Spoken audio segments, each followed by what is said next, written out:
People are strange. You know that song? When you're a stranger. Yes, everyone knows that song. Everyone should know that song. They There's a should. Laurel Canyon story about that song. Again, thanks to Billy Preston on Memory Field, who told this story. So at the little house that John Densmore and Robbie Krieger were sharing just up the road on Lookout Mountain from Frank Zappa's and Joni Mitchell's, Jim Morrison showed up there all depressed one day in like the summer of 67. He wasn't living there with him. It was just the two guys for the time. And he's like, man, I'm so depressed. Things are all effed up. I don't know where our music's going. So only Robbie was there at the time. Jim didn't do that. Jim didn't share his emotions much with the band. But on this day, he showed up at the house. He was all depressed and kind of bummed out. So Robbie and Jim decided to take a walk up Lookout Mountain Avenue. Now, Lookout Mountain Avenue eventually dead ends at Appian Way. And Appian Way is another place where there's a lot of famous houses. So up at the top, if you can picture it, and you can find pictures online, Lookout Mountain dead ends at Appian Way. They take a left on Appian Way. And when you do that, there are incredible views of LA. Like the canyon overlooks the city. I mean, it's gorgeous. You can look it up. And allegedly, it was at that spot where Jim was inspired to write the lyrics to People Are Strange. So Jim, like, they walked up there, the view was out, it was stellar, and Robbie said, okay, man, I'm going to go home. Jim stayed up there for a while and wrote the lyrics to People Are Strange at that lookout point on Appian Way, which you can still go see because it's still there, and which was just a little ways away from Carole King's house. And a little way down the road from there was the first house Denny Doherty lived in when he joined the Mamas and the Pappas, also on Appian Way. So like, it's all like connected, man. It's all connected, man. It is all connected. It is all That's the connected. story. Yes, and that's the purpose. People are That's the strange. purpose of Great record. that's the purpose of looking into these house parties and these gatherings, because it wasn't just a bunch of musicians, getting stoned, smoking pot, listening to music and vibrating. That wasn't even a They party. were Just the showed up there. vibes.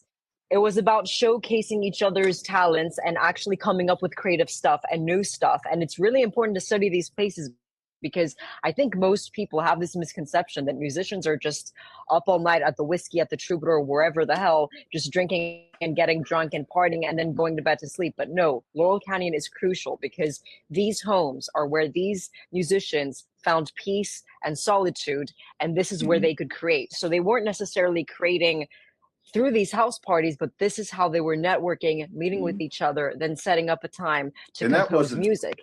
Exactly. And while Cielo Drive, yes, and while Cielo Drive wasn't at Laurel Canyon and at Benedict Canyon, we know that Terry Melcher for some time had invited Mark Lindsay, who was a member from Paul Revere and the Raiders, to actually live with him. And they had a piano, they composed music, they wrote songs at Cielo Drive. Yeah, sure. So there's no doubt that a lot of these musicians, they probably came with a clear head and visited each other's homes during the day at Laurel Canyon to compose and write these tracks. Sure. So Laurel Canyon is essential. Yes. And then another story about Jim, more directly, came this record. This is The Door. And like I said, all their studio records are absolutely fantastic. This is Waiting for the Sun. This is their third record. Jim was living in Laurel Canyon at the time of this record. This and the next one, which I'll show. The big hit off of here, one of them was Love Street. She lives on Love Street, which is a street in Laurel Canyon right next to the country store. And so the house that Jim lived in at this time is famous. It's still there, although it's been remodeled many times and doesn't look anything like it did then. So there's a little house on Rothdale Trail, which is right behind the Canyon Country Store and right next to like the Laurel Canyon Laundry and Dry Cleaners, which has been there for 60 years. So this house, Jim rented this house with his girlfriend, I think in spring of 68. This record came out later that year, but the song Love Street was based on that experience living in that house behind the store. And he's like, yeah, the store where the creatures meet, which was the Laurel Canyon store, where like all the hippies and the musicians would gather to buy groceries and stuff. And Laurel Canyon Country Store, still there. Still sells groceries, still looks a lot like it did on the outside anyway, like it did back then. So he lived there with Pamela for, I think, like a year and a half, spring of 68 to summer of 69. So that living there at that house spawned a couple of hits off of this record. Again, really cool record. Doors are always cool. And then the next one, which is probably the one that people like the least, although I really like this record. It's very different. Which one? The Soft Parade. This was okay. This came out in the summer of 69. I want to say like July, probably shortly before Jim moved out of there. This is different. This is, a lot of people didn't like this because it had orchestration and horns and more lush musical arrangements than the first records did. Yeah. It's a But it was still departure. good in my opinion. Yeah. I like it. No, it was good. I liked it. No, it was a good album. Yeah. And this was, again, a product. Jim was living at that house in Laurel Canyon on Rothdale Trail when this record came out. So yeah, Jim put his time in there, and then Robbie and John lived up at that other house on Lookout Mountain. This is a pristine '69 copy. It's got almost nowhere on it because I don't think it was probably played much. Because this one is the one that people tend to like least, but I like it. It's cool. It's a different. It shows that I like it too. Horizons. Yeah, it wasn't bad. It was just, I think the reason why it wasn't popular wasn't because it was terrible, but because it was just so different from what people were used to. But that's not a bad thing. Yeah, it's not a bad thing. And also, when did that come out? Like almost 69. like right? So the end of the decade. So music was going to change anyway, and the style and rhythms and things to expect. Not to say that the 70s were completely different from the 60s, not at all. That's a huge stretch, actually, not a bit of a stretch. But if you're reaching the end of the decade, there's no way that you're not going to have a very strange sounding idea. You know what? That's the same thing that happened a decade later, 1979. 1979. Remember when the song Safety Dance came out? You can dance if you want to. Yes. So that freaked out the hippies. Of Men Without Hats, Safety Dance. It's a ridiculous song, but yeah. It is, but didn't it prepare you for the 80s just a little bit? Did. Yes, it did. In the sense that you're going to be expecting a lot of eccentric, different sounds. That song from 1979, that's for sure. End of the decade, prepared you for the new decade because it's different. Yes. So, do you get what I mean by that? Okay, no, that's good. Good. I like this. I like this record. Don't know if that makes sense. It's very different, but it shows that they were expanding their horizons musically and were trying different stuff and weren't afraid to do it. But the Laurel Canyon, but that always happens. Yeah, but that always happens towards the end of a decade because when the new is coming in, you're about to explore really new sounds, and it might not sound exactly like the new decade, but it just gives you a taste of eerie, different. We have to expect something new. That's a good point. Because by no means does Safety Dance sound anything like 80s electronica, by no means. But it's just that weird, funky sound you're seeing hippies in the music video, but the sound and rhythm is weird, and you're like, what is going on? God, so it's prepare yourselves for the 80s. Really good point. Oh my God. Going back, a couple other bands to mention that are very important to the scene. Buffalo Springfield. I don't have their first record on vinyl. This is their second record, Buffalo Springfield. Hold on. Also, Son of a Preacher Man. That's Dusty Springfield. That was a lady. This is Neil Young. Sorry. Same era. That's the record that I have. I love these guys. This is Neil Young, Stephen Stills, Dewey Palmer, Richie Furay, and Bruce Johnston. Not Bruce Johnston. Dewey Palmer, Bruce Palmer. They were Buffalo Springfield. They were, again, one of the early bands. Well, Bruce was with the Beach Boys. Yes. I don't have any Beach Boys on vinyl, but and he did records with he did. Really, you don't have the Beach Boys on vinyl? Wouldn't you love Good Vibrations to have on vinyl? Yeah, I just haven't. I mean, I've accumulated these slowly as I can find them because I try to find originals that are in good shape, which is kind of tough. That's not easy, but you can find your way through that. I used to follow a vinyl record page on Instagram like years ago, and that's where I found one of the Terry vinyls. Mm-hmm. The first Terry vinyl that I got. These guys were huge. Yeah. This is generally considered to be their best, right? They only made 3. This is generally considered to be their best. This was another big release from '67. This was a really guitar dominant, hard driving, just multi-talented band. The guys in this band could wail. All of them were super talented, led of course by Stephen Stills and Neil Young on dueling lead guitars. And the writing and the sound and the musicianship on these records is just fantastic. This has a lot of big songs. Mr. Soul, Neil Young. Did you get this vinyl at a store or did you order it? I had to buy this on eBay because these are kind of hard to find. On eBay. That's it. This is, I mean, I love this too. These guys, I mean, they made the scene at the Whiskey. They played all those big clubs. They played the Trip. They played all the clubs that were back there at that time. And they didn't have a lot of commercial success at the time, which seems crazy now. because they're widely regarded as one of the most important bands of the era. And Neil Young was always a little temperamental and difficult to work with back then. So the band broke up, got back together, Yeah. broke again. So some of the band members were Canadian, so they got deported on and off, had to find their way back to the country.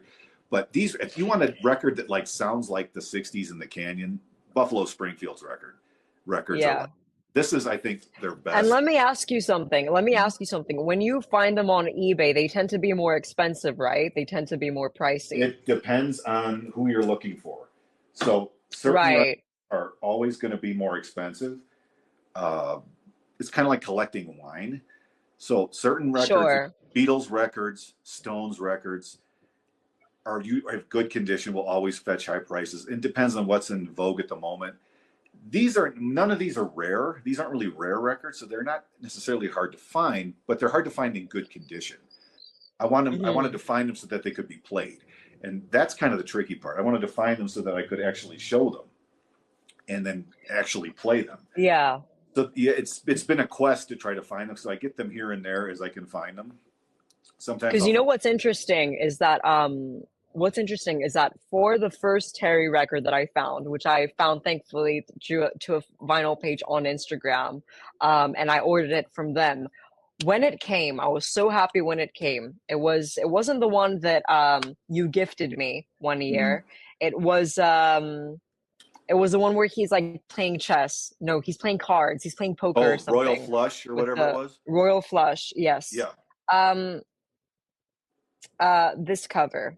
Hold on. So I have it. I have both of them. Yeah. So this one. Mm-hmm. Yep.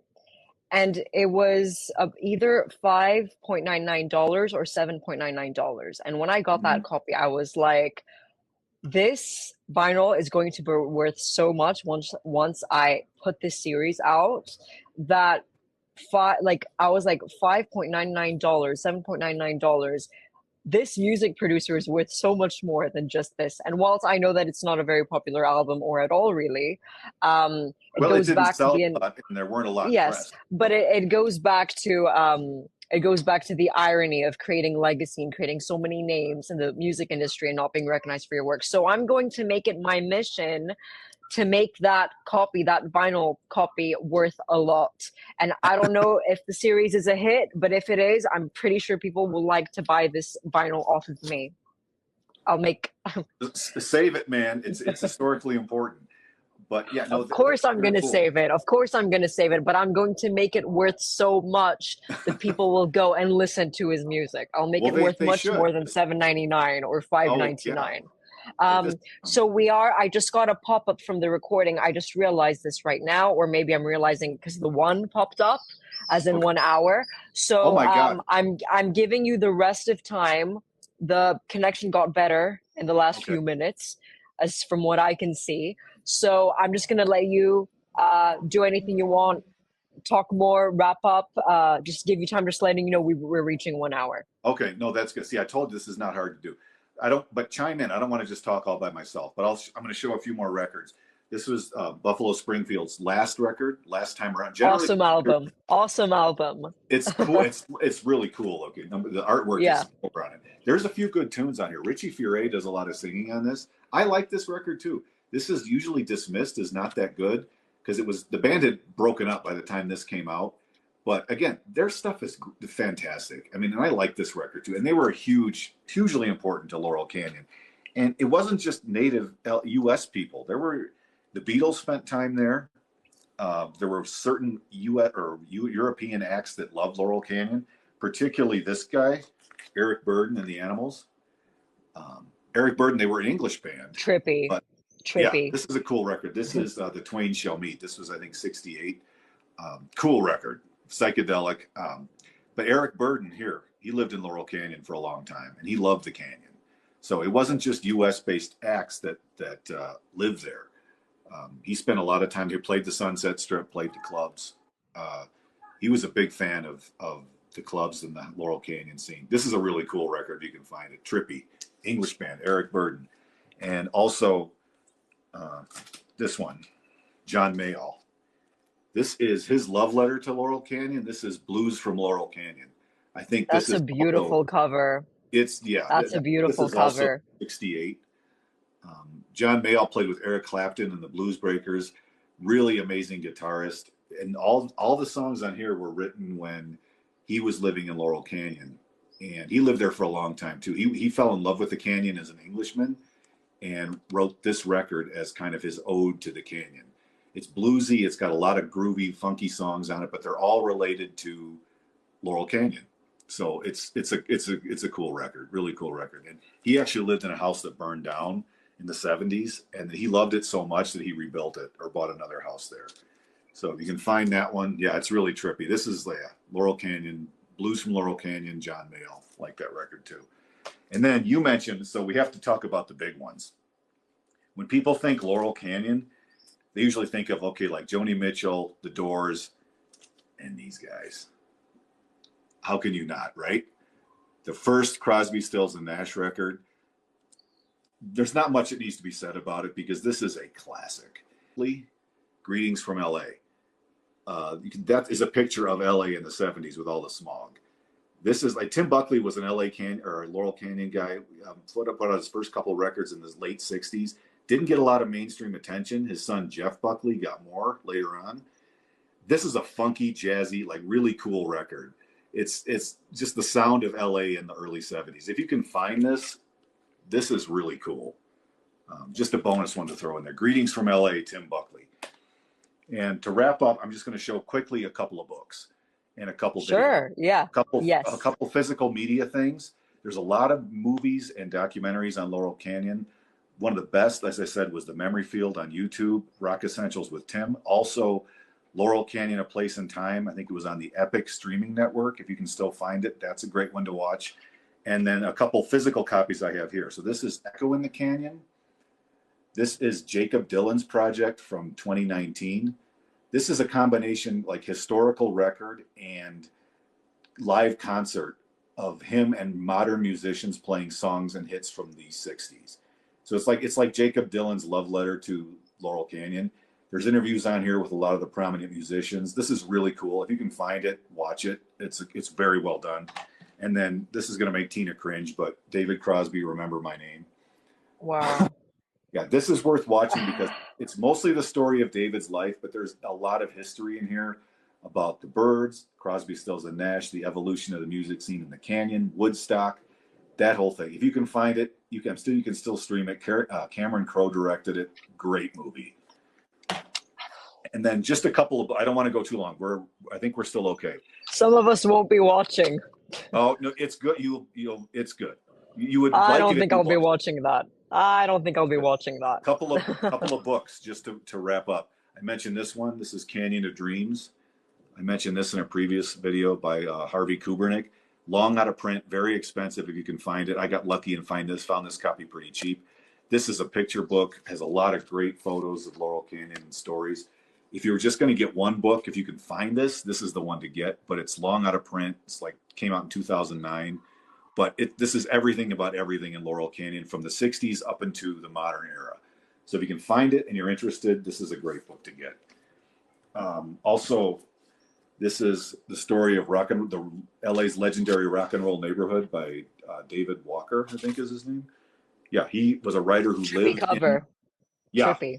This came That's out. the sort of vibe I like. That's the sort of vibe I miss. This is a good book. This is very balanced. This is more just like a historical overview of the canyon and the music and the musicians. There's nothing salacious in here.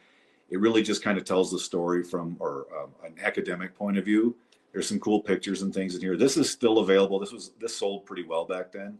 This is one to get if you want to read about Laurel Canyon. What about John Didion's The White Album? Would that constitute Laurel Canyon? That's the only one I don't I've think read. directly, but I don't have it here, but that is a great book. It's The White Album by Joan Didion. It's one to read if you're interested. Like if I could, like I know, like on the earlier seasons of You, oh yeah, Joe Goldberg is reading Play It As It Lays or something. Yeah. Was that the one? So like if I could give Penn Badgley, if I could gift Penn Badgley a book, I would give him a copy of Joan Didion's The White Album, which is funny in retrospect because it's like correlating Charles Manson listening to The White Album by the Beatles. I would give Penn Badgley a copy of Joan Didion's The White Album as a gift. I would just give him that book. That's a good idea. And that's just a good book anyway. That's a really, Yeah. this is another good one too. This is Hotel California by Barney Hoskins. This came Lovely. out about the same Not by time. the Eagles. Not by the Eagles. No, not by the Eagles. It talks about the Eagles because the Eagles were important in the Canyon later in the 70s. For what Yeah. we're talking about, what the series deals with, it's more like everything we've already talked about. This is Sure. another good kind of academic summary of the musicians and the vibe and what went on in Laurel Canyon. Also highly recommended. Still available. You can get used copies of it. And then if you want to set your tinfoil hat on fire, you can read this one. This is Weird Scenes Inside the Canyon by David McGowan, I think is his name. Now this is more conspiracy theory based. You've told me about this book. You've told me about this book. I swear This you've is told me about trippy. this book. This is full of like tinfoil hat kind of conspiracy stuff. You can read it if you want. This is weird. It's an interesting read. The writer writes in a style that's very kind of sarcastic and humorous. So it's a Okay, I might enjoy that. But I might enjoy that. There's a lot of out there theories as to how all these musicians came to end up in Laurel Canyon. Some of it's kind of far fetched, but as an entertaining read, it's pretty good. And it talks a little bit about Benedict Canyon and what happened in the summer of '69. So there's some of that. But if you want to go a little more salacious and more gossipy, this is probably the one to read too. But a fun read. Okay. And just a couple more. And then there's this biography of Joni Mitchell. This is Restless Daughter by David Yaffe. Yeah. She actually was interviewed for this book. This is a chronicle of her life, well beyond Laurel Canyon, childhood in Canada, and what happened after. Good book on Joni if you want to read about her life. And then same thing, this one, Neil Young. This is Waging Heavy Peace. This is a chronicle of his life from the Buffalo Springfield to his solo days to Crosby, Stills, Nash and Young.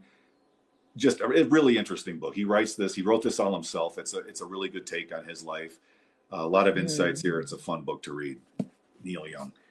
And then a couple newer ones. This just came out this year. This is We All Shine On by Elliot Mintz. Elliot Mintz was a prominent canyon dweller. He was a publicist, radio host in the 60s and 70s in LA. He lived on Oak Court, which is in Laurel Canyon, on a house on stilts. Still there next to Jim Ladd's house, who was a radio DJ. Hi, in the Hollywood Hills, it's Jim Ladd. They lived next door to each other. This is Elliot Mintz's account of not only his days in Laurel Canyon, but mostly it's a story of his time with John Lennon, from like post Beatles till the time he died. It's a really poignant book. It's not salacious. It tells the truth, but it doesn't gossip. And it really paints like John and Yoko in a different light from someone who lived as an insider with them. And it's in ways it's heartbreaking because this talks about what Elliot had to do to help settle John's estate when he died, going through his personal effects, his guitars, finding the Sgt. Pepper outfit in a closet discarded in the Dakota in Manhattan. This is one of the best ones I've read recently. This is brand new. This came out this year. If you're a John and Yoko fan, Beatles fan, Laurel Canyon history buff, this is one to get. We All Shine On, Elliot Mintz. Great book. And then one of my favorites to kind of round it out, this is Graham Nash's autobiography. This is Wild Tales, named after his second record. This is the chronicle of Nash's life, and this is really well written too. Nash is a photographer as well as a musician. This tells the story of his life, from growing up in England to becoming part of the Hollies, to coming to America, to living with Joni, doing Crosby, Stills, Nash and Young, Crosby, Stills and Nash, and then his solo career. This is a wonderful book. I've read it a couple times. It's fantastic. So if you're interested in the music of the time from a direct account that's very truthful and very honest and paints an unvarnished picture of the times, good and bad, Wild Tales, Graham Nash, great book. I think that came out in 2013. And then the last one is also Graham Nash's book. This is a photography book. This is called Life in Focus, the Photography of Graham Nash.